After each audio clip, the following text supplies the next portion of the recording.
Hey everyone, I'm Armor Gaming, welcome back to my channel, and welcome to Monster Legends, specifically, welcome to the Nemesis Survival Dungeons. If you're watching this video, then there's a high likelihood that the Survival Dungeons are currently going on, and so what I want to do is I want to show you the whole progress of me taking on the Nemesis Survival Dungeon.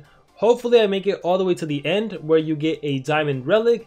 Before then you get a lot of orbs, you get a couple of Ventium, but those orbs and the Diamond Relic is what really matters. The reason I want to do this video series is because at every boss node, there's a different requirements, well at every node.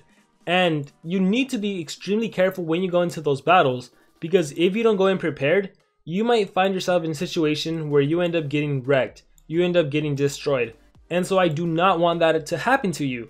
So with that being said, the first thing you do when you take on the Nemesis monsters, or when you take on the Nemesis Survival Dungeon, is you make sure your monsters are equipped with your absolute best runes, and with their absolute best skills, and with their absolute best relics. So as you can see, my monsters don't have relics, so excuse me while I give them some good relics, and I'll be right back. Alright, so for my Ruby I like to give the Energizer Mask, or the Energy Mask, which after being hit, I recover stamina. That's in case if I ever go into the battle without stamina, or if maybe the enemy has a stamina drain relic, I'm going to be able to recover stamina if they hit me. If I had the healing mask, I think I would prefer that, because the healing mask would increase the survivability, which is super important because in the survival dungeon, once you lose a monster, you lose a monster for good. Right here, I like to switch off. For the most time, I use the Energizer Staff, which recovers stamina again. If I start off the game below 25% of my stamina, I'm going to recover 54, which is enough to do my Ruby Explosion.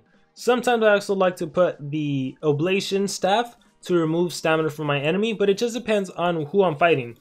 For my Sammy, it should be pretty obvious. I like to put Tenacity Shield, and I actually have a level 36 Tenacity Shield, so excuse me while I find that. I guess I can just show you guys everything. We'll go to Equipped, we will find out who has that shield, because Sammy needs it more than anyone. So we'll go to Shield and we'll scroll down. There it is. It is on my general, so let's remove both of these while we're at it, because I might need it on someone else. And whoops, wrong place. We'll go to Dungeons, Resources, and back to Nemesis Survival. So as I was saying, on Sammy, I love to give him, obviously I should give him, the Tenacity Shield, which provides a shield to all of my allies, which increases their survivability. And on my third monster, I honestly just have him as a placeholder. I like to run the Oblation Trap in case he takes a lot of hits. Since he is my level 100 monster, if he takes a lot of damage, he's going to remove stamina from the enemy. I like to put the Soul-Shattering Sword because there's a high likelihood the enemy could be possessed thanks to my Ruby. And this is my go-to team. I also have other monsters to work with. Let me see if I click change. I have some Talosses I could use. I have Warthog, which I love to use when there's a node that activates cooldowns on turn 1. So I have a lot to play with, right? Keep in mind you can also change skills for your monsters. For right now, I'm pretty sure I'm good. So I'm just going to click fight. And if you have a high ranked up Ruby, these first battles should be really easy. You pretty much Ruby Explosion, Samurai Warrior, laying odds, and look at that. It's so straightforward. It's like the first few nodes, if you have Ruby and Sammy to turn transfer, it's not even a challenge, and it doesn't matter who's first. If Sammy was first, though, it might be slightly better because you'd be able to give your Ruby increased accuracy, so you wouldn't be missing your attack. But anyhow, it doesn't really matter, at least at the start. These first few nodes, they're not too difficult. And I know if you don't have Ruby or Sammy, it might not be that easy. But fortunately, I do. One thing you should know about me is that the way I got my Ruby fully ranked up to 130, look at that. Even when I get my stamina drained, whoop, Samurai Warrior. So even going second with Sammy is awesome. And Samurai Warrior doesn't require any stamina. So my Sammy, look, he always has 140 stamina. Anyhow, what I was saying is that the way I ranked up my Ruby personally was by using only Elementium. This is why I tell people don't use Elementium unless it's for a Nemesis monster, and primarily for a Sammy or for Ruby, I would say.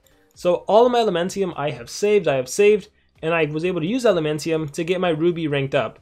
So I didn't have to rely on like buying a bunch of rubies like some players do. It was all through just saving and saving. You guys know I'm super good at saving.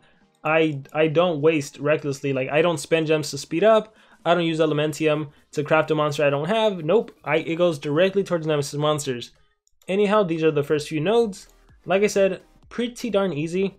We're going to make it up to node 5. I'm going to take on the boss. And during that boss node, something is going to happen. Hey, look, 15 gems. That's a nice amount of gems. Let's collect those. So we just got to beat this base. And again, nothing too bad. I could also do lane odds first.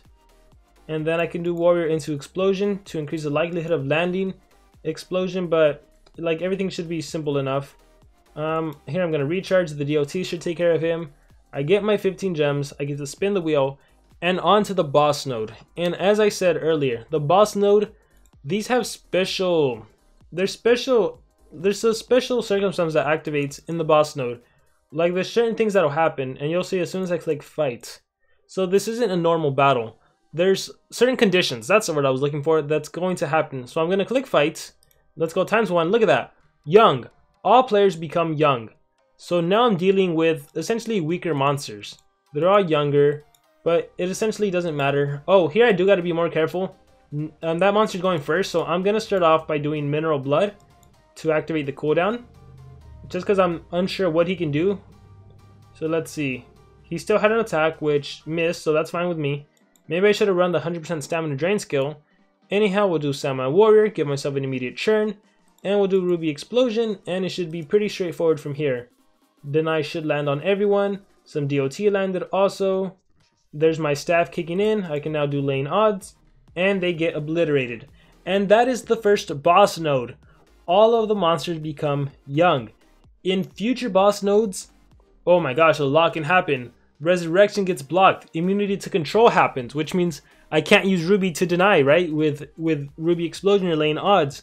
Cooldowns activate on another node, which means, wow, I can't do Ruby Explosion or lane odds, and I can't do Samurai Warrior, and pretty much, let me just click fight. I'm not actually going to fight because it's going to be for part 2, but pretty much, if I take out any of my monsters on that node where cooldowns are activated, look at that. I'm pretty much shut down for a churn. I'm shut down for like at least 2 churns, and all I can do is pain, and Kazoo will be fine. But yeah, so you gotta be extremely careful. But that is the first boss node, node number 5. All monsters become young. So be careful. There's a total of 30 nodes, and we're gonna go through all of them in a 6-part Nemesis Survival Dungeon series. I really hope you guys enjoyed, and I will see you all on part 2.